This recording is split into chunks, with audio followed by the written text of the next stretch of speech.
Berkata baginda Nabi Muhammad sallallahu alaihi wasallam, kata baginda Nabi Muhammad sallallahu alaihi wasallam, "Innaha lan taquma hatta tarawna qablaha 'ashra ayatin." Fadzakara ad-dukhan wad-dajjal wad-dabbah wa tulu'i syamsi min maghribiha wa nuzul Isa ibn Maryam wa Ya'jud wa Ma'jud wa thalathatu khusufin khasfun bil masyriq khasfun bil maghrib wa khasfun bi jaziratil arab wa akhiru dhalika narun takhruju minal yaman wa tatrudun nas ila mahsyarihim. Kata baginda Nabi Muhammad sallallahu alaihi wasallam, sesungguhnya kiamat tidak akan terjadi sampai kalian akan melihat 10 tanda sebelumnya. Yang pertama, ad-dukhan, munculnya asap. Ad-dukhan ini oleh para ulama berbeda pendapat dalam memahami makna dukhan. Yang pertama diartikan asap-asap yang bisa menyakiti mata.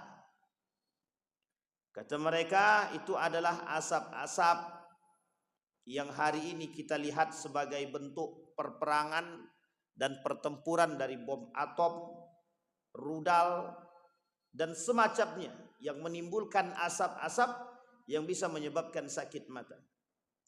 Tapi sebagian ulama mengatakan bukan itu, kata para ulama. Asap ini nanti kabut, hitam, sehingga membuat setiap orang yang membuka matanya untuk melihat mereka sakit. Kata para ulama. Tapi kemudian pada ulama yang lain mengatakan ada maksud daripada dukhan adalah kelaparan. Di antara 3 pemahaman ini, kata para ulama, condong para ulama untuk melihat pada nomor yang kedua, yaitu munculnya kabut yang begitu besar, yang kelak kabut tersebut akan mematikan dan membuat mata ini sakit sehingga listrik tak mampu hidup. Pada masa itu listrik mati. Manusia berada dalam kegalauan yang cukup besar karena tak ada satupun yang bisa diakses. Listrik mati, tak ada internet, HP tak bermanfaat, laptop tak bisa dipakai, televisi tak hidup, sinyal hilang. Apa yang dilakukan oleh manusia ketika itu? Berada dalam stres, berada dalam kegalauan yang besar, seolah-olah hidup ketergantungan pada yang mereka inginkan. Yang tergantung pada internet, dia berharap secepat mungkin itu hidup. Tapi pada kondisi itu tak bermanfaat. Ketika manusia matanya dalam keadaan sakit, apa yang bisa dilihat? Tak bisa, kata para ulama. Kemudian yang kedua, ada yang disebut dengan Dajjal. Dajjal ini oleh para ulama secara garis besar terbagi 2. Satu, orang-orang atau manusia yang bersifat seperti Dajjal. Yang kedua, Masihid Dajjal. Kalaulah maksud yang pertama Dajjal itu dimaksudkan pada poin yang pertama, kata para ulama, adalah para pengikut-pengikut Dajjal, mereka manusia yang menyerupai karakter-karakter Dajjal sudah banyak ditemukan. Karena satu di antara karakter Dajjal adalah pendusta, manipulatif, tipu daya. Salah satu di antaranya pengaruh Dajjal terbesar hari ini yang menyerupai karakter Dajjal hari ini adalah AI, Artificial Intelligence. Itu bagian daripada Dajjal, kata para ulama. Tapi itu sangat membantu dalam dunia manipulatif. Manusia ditipu oleh kecerdasan buatan, yang seolah-olah kecerdasan buatan ini bisa mengarahkan manusia kepada dekat kepada Allah Ta'ala. Media pada masanya mampu memanipulasi yang besar. Ketika perperangan yang terjadi, media mampu memanipulasi. Seolah-olah ketika media ini bisa menganggap ketika perang Prancis dan Inggris, seharusnya yang menang adalah Prancis. Tapi karena Inggris bersekutu dengan Amerika, Amerika punya kekuatan media. Akhirnya Eropa mempermainkan politik media yang berakibat pada runtuhnya kepercayaan dunia terhadap Prancis, yang ketika itu Prancis menjual emasnya hanya karena kegagalan dalam perang media. Permainan media bisa merubah. Hari ini ada orang yang baik citranya, baik kelakuannya, tapi bisa buruk di hadapan media. Ada manusia dengan karakter yang buruk tingkahnya, buruk akhlaknya, tapi karena media pencitraan itu penting. Jadi kata para dalam satu buku, bagaimana cara anak muda hari ini melawan Dajjal, dalam buku judulnya tersebut itu. Ada poinnya di situ. Salah satu musuh terberat manusia, anak muda generasi sekarang dalam proses Dajjal itu adalah media. Dulu banyak itu media-media itu manipulatif itu. Apalagi di Indonesia ini. Kalau mau lihat media itu banyak dustanya, tengoklah pada pemilihan. Nah, itu banyak itu surveyor yang nggak benar itu. Yang surveyor kepentingan itu. Yang bisa memenangkan sepihak. Oh, alhamdulillah, hasil survei menunjukkan bahwa nilai kami tinggi, betul, tapi ternyata manipulatif. Dan itu ternyata permainan media. Dan itu yang terjadi sekarang. Meruntuhkan kepercayaan masyarakat terhadap seseorang yang berakhlak baik cukup dengan media. Atau mengangkat karakter manusia yang buruk di hadapan manusia bisa menjadi baik cukup dengan media. Hari ini kecuali para pelaku pemegang media tersebut beriman dan dia takut kepada Allah. Sehingga kalau orang-orang yang bermain media ini takut dengan Allah, maka tak berani dia nipu, tak berani dia memanipulasi. Itu yang kedua.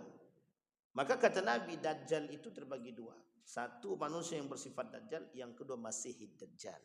Allahumma inni a'udzubika min azabil qabri wa min azabi jahannam wa min fitnati mahya wal mamat wa min fitnati syahri masihid dajjal. Berdoa kita kepada Allah yang selalu kita rutinitaskan dalam salat.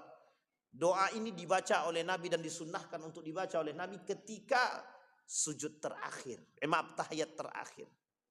Sebelum salam, doa ini disunnahkan untuk dibaca. Allahumma inni a'udzubika min azabil qabri wa min azabi jahannam wa min syarri fitnati mahya wal mamat wa min syarri fitnati masihid dajjal. Ini disunnahkan. Bapak Ibu sekalian yang berbahagia, Masihid Dajjal, kemudian ada Dajjal itu sendiri yang bersifat manusia. Ada manusia yang menyerupai Dajjal karakternya karena kedustaannya, karena memang kata Nabi kelak di akhir zaman manusia-manusia pendusta yang bersifat seperti Dajjal itu banyak sekali.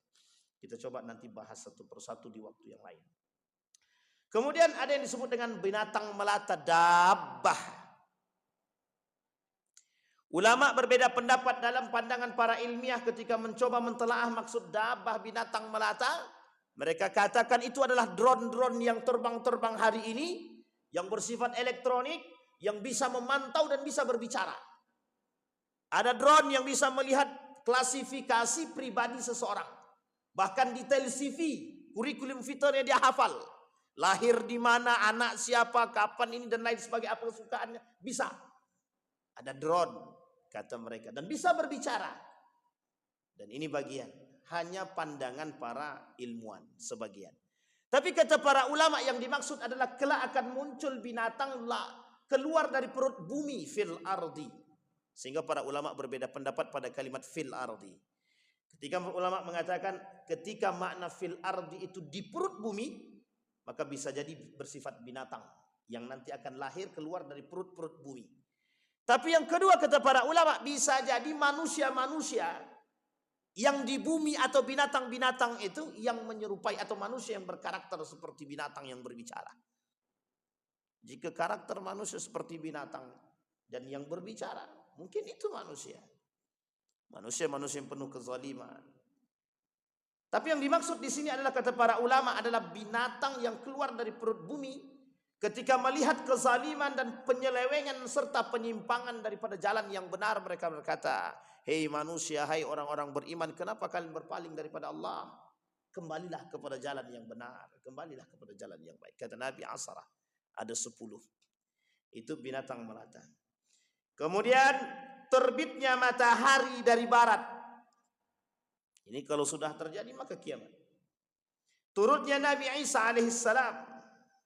Ya'jud wa ma'jud. 3 gerhana. Gerhana di timur, gerhana di barat, dan Jaziratul Arab. Kalau kita lihat fenomena gerhana itu fenomena langka. Tapi sekarang beberapa akhir ini ada dalam beberapa waktu bisa terjadi 2 kali gerhana. Tapi itu belum masuk dalam jazirah-jazirah yang lain yang disebutkan oleh baginda Nabi Muhammad SAW. Maka ada kemungkinan. Kemudian kata baginda Nabi terakhir, narun takhruju minal Yaman. Kelak akan muncul api yang keluar dari kota Yaman. Lebih tepatnya dari jurang Adnan yang berada di Yaman. Kata para ulama, dari hadis di atas para ulama mencoba mentafsirkan maksud daripada api yang keluar daripada Yaman tersebut. Wa akhiru dzalika takhruju narun minal Yaman min qa'ri Adan tasuqun nas ila mahsyar, ila al-mahsyar. Dan tanda yang terakhir adalah api yang keluar dari Yaman dari ujung atau jurang daripada Adan yang menggiring manusia ke tempat untuk berkumpul. Sehingga kata para ulama, ini hampir ada sebagian ilmuwan mencoba meneliti tempat Yaman dan kota tersebut. Mereka memperkirakan tak lama lagi ini api akan keluar. Ini perkiraan para ilmuwan yang mencoba meneliti yang dimaksud dengan api yang keluar dari jurang Adnan itu. Dicari, Pak. Inilah indahnya hari ini, kecerdasan manusia hari ini, tingkat pengetahuan dan rasa ingin tahu orang-orang yang tidak beriman dalam mendalami Al-Quran dan hadis baginda Nabi Muhammad SAW mengantarkan mereka kepada ingin tahu yang dalam. Sehingga dari situ banyak para ilmuwan itu masuk ke dalam Islam. Kita ambil contoh, ada seorang ilmuwan yang meneliti astronot. Dia masuk Islam ketika dia membaca surat-surat dalam Al-Quran, ayat-ayat dalam Al-Quran yang berbicara tentang astronomi. Ketika dia berbicara, ayat-ayat tersebut berbicara tentang langit, bumi, kemudian mereka masuk Islam karena mereka melakukan penelitian yang mendalam. Sementara kita umat muslim ini hanya sebatas pengetahuan terkait daripada apa yang disampaikan oleh Nabi dan Al-Quran tanpa mau mendalami. Sehingga mereka mencoba meneliti. Nah, seorang peneliti dari Eropa mencoba meneliti apa maksudnya api yang keluar dari Kar Adnan, dari jurang Adnan tersebut. Apa yang dimaksud? Kata para ulama, memang betul-betul berbentuk ketika di salah satu tempat yang ada di Yaman itu, ketika Ka'ar tersebut terbuka, jurang tersebut terbuka, maka yang akan keluar daripada jurang tersebut adalah api. Sehingga kata mereka, dari pengamatan hasil penelitian mereka, tak lama lagi apinya akan keluar. Artinya kalau tak lama lagi apinya akan keluar, maka akan datang yang sebelum-sebelum itu. Artinya kejadian-kejadian sebelum datangnya Ka'ar, apa nar atau api dalam Yaman, di Yaman itu bisa jadi kejadian-kejadian sebelumnya, binatang melata, dajjal, dukhan akan lebih dulu datang ketimbang api itu sendiri. Artinya waktu yang kita butuhkan tidak lama lagi. Waktu yang sudah ditentukan akan pasti terjadi. Artinya kiamat semakin dekat mengintai orang-orang beriman. Artinya apa? Persoalan ini disampaikan oleh Nabi bukan untuk menakuti, bukan. Tapi untuk mengukur tingkat keimanan. Untuk mengukur keistiqamahan. Untuk mengukur pegang teguh orang-orang beriman. Di mana mereka berada dan seperti apa. Apakah mereka berada dalam keimanan yang baik, kemunafikan, atau mereka keluar justru daripada Islam dan bergabung bersama orang-orang munafik. Kemudian para ulama mengatakan maksudnya keluarnya api sebagai tanda kiamat. Imam Nawawi dalam kitab Syarah Muslimnya menjelaskan bahwa maksud daripada kedua api yang keluar ini, baik dari Yaman ataupun Adnan, adalah api yang akan menggiring manusia pada waktu kiamat kelak. Lebih detail lagi Imam Nawawi berkata bahwa api yang keluar dari Adnan berasal dari ujung dari jurang Adnan. Adapun Adnan sendiri, lanjut Imam Nawawi, adalah salah satu kota yang sangat masyhur di Yaman. Hari ini Yaman itu selalu mengeluarkan tanda-tanda. Beberapa waktu yang lalu di Yaman itu mati lampu dan panjang. Sehingga dibutuhkan keseriusan jika banyak orang yang mau belajar ke sana, itu dibutuhkan keseriusan. Mereka tak boleh pegang HP karena pengaruh HP tak ada. Ketika lampu mati tak ada yang bisa di otak-atik. Mereka belajar dengan lampu strongking yang harus kembali kepada masa. Di Yaman hari ini mereka mencoba mempraktekkan kondisi yang sama pada masa dahulu. Bagaimana menggunakan api dari strongking hanya untuk belajar dan membaca. Apakah mereka sabar dan kuat? Dan ini sekarang menjadi fenomena bagi mereka atau pelajar-pelajar yang menempuh ilmu-ilmu agama yang berada di kota Yaman. Sementara Ibnu Hajar Al-Asqalani dalam kitab Fathul Bari memberikan interpretasi berbeda mengenai maksud dari api yang keluar dari tersebut. Wa yahtamilu an takuna an-nara fi hadithi Anas kinayatun anil fitanil muntashiratul lati atharat asyar al-azim wa tabahas kama taltahitun nar. Kata Imam Ibnu Hajar Al-Asqalani, kemungkinan api yang diungkapkan dalam hadis Anas radhiyallahu an tersebut hanya merupakan kiasan atau kinayah atas fitnah yang tersebar serta menimbulkan banyak kejangkalan, banyak kejelekan, banyak dan menyala-nyalakan api. Bagaimana api menyala? Fitnah tersebut. Fitnah tersebut perumpamaan dari timur hingga membinasakan sebagian besar daripada penduduknya. Manusia berkumpul dari arah timur ke Syam dan Mesir, seperti yang dikatakan oleh Nabi dalam riwayat yang lain. Ibnu Hajar Al-Asqalani mencoba memahami maksud yang serupa. Fitnah digambarkan sebagai sebentuk api, sehingga ketika manusia melihat api yang besar dengan banyaknya fitnah yang tersebar, maka umat-umat mukmin yang tadi bertahan, yang tak mampu lagi menahan keimanan mereka, mereka akan berangkat hijrah ke satu tempat berkumpul fi mahsyarihim. Di mana mahsyarihim ketika itu? Kata Nabi, Yaman, Palestina, di Syam, Yordania, Libanon, Suriah dan lain sebagainya, kota yang menjadi idaman para orang-orang beriman kelak di hari kiamat atau kelak di akhir zaman adalah kota hijrahnya orang-orang beriman. Kata Ibnu Hajar Al-Asqalani, ini yang dimaksud daripada api nar takhruju minal Yaman. Sehingga orang-orang berkumpul di situ.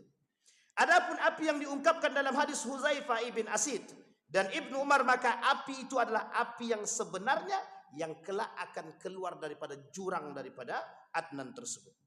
Menurut Ibnu Hajar, yang dimaksudkan dari api berdasarkan riwayat Anas adalah kiasan daripada fitnah yang terjadi hari ini. Manusia hari ini dilihat api-api yang menyala daripada fitnah-fitnah yang besar, kata Ibnu Hajar. Banyak manusia tentang fitnah-fitnah yang tersebar.